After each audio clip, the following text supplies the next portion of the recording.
So let's look at John McCain for a second. How about his associations? Now, we can go 100 deep here. Do you know Cindy McCain's dad and uncle were in trouble with the law for what they did with their beer distributorship? Did we ever talk about that? I mean, that's Cindy McCain. That's how McCain got the money to run for the House and the Senate in the first place, from his father-in-law. And if his father-in-law was in trouble, I'm not talking about a neighbor or a board or a guy who raised $50 for you. I'm talking about your father-in-law who gave you all the money so you could run for the House. You want to have that conversation? Oh, no, you don't want to have that conversation. That's right. How about G. Gordon Liddy? G. Gordon Liddy is a guy who John McCain has gone on his radio program numerous times. He says he's a friend of his. He says, I'm proud to be a friend of yours, G. Gordon Liddy. G. Gordon Liddy, first of all, tried to undermine democracy through that little thing called Watergate, where he did a break-in and served 4.5 years in prison in a federal penitentiary. You think that might be relevant? Second of all, he said that he encouraged his listeners to shoot federal agents in the head. And that wasn't 40 years ago. What was that? That was about 10 years ago. He encouraged his listeners to shoot federal agents in the head. He said take headshots because they're wearing body armor. He plotted numerous crimes, including the murder of a journalist. He says, golly gee willikers, I'd have loved to have done it. I just didn't get an opportunity. And he said during one of the break-ins, not just Watergate, but the Ellsberg break-in, he said if he needed to, he had plotted a way to kill people in that break-in. Okay? This guy's a psychopath of the first order.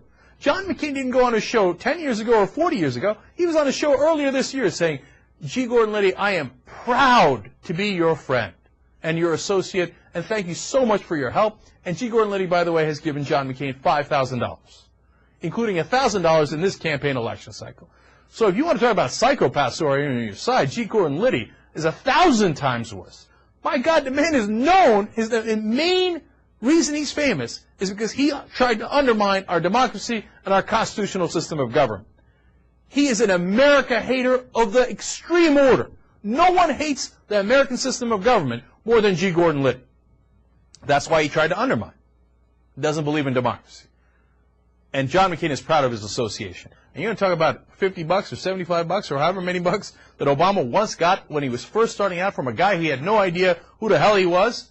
And then when he found out, he denounced and rejected him. How come John McCain hasn't denounced and rejected G. Gordon Liddy or his father-in-law or his uncle-in-law or about 800 people, other people I can connect him to if we want to play this silly 6 degrees of Kevin Bacon? Think about this.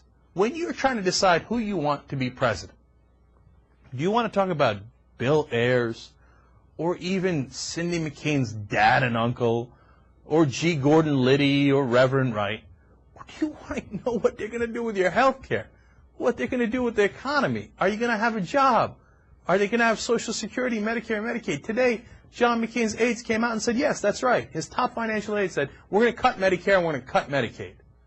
But they don't want to talk about that because that's not a popular thing to do because those are programs that people use and like. So they're like, no, it's just your Social Security, Medicare, Medicaid. Don't talk about that. Bill Ayers. Do you get what they're trying to do here? I mean, and you'd have to be dense not to get it. They're trying to distract you. They're trying to make you afraid. They're trying to fearmonger for the millionth time in a row. Are you going to let them do it? Are you going to let them get away with this nonsense? Or are you going to say, enough is enough, man? For the love of God, get us some change in Washington.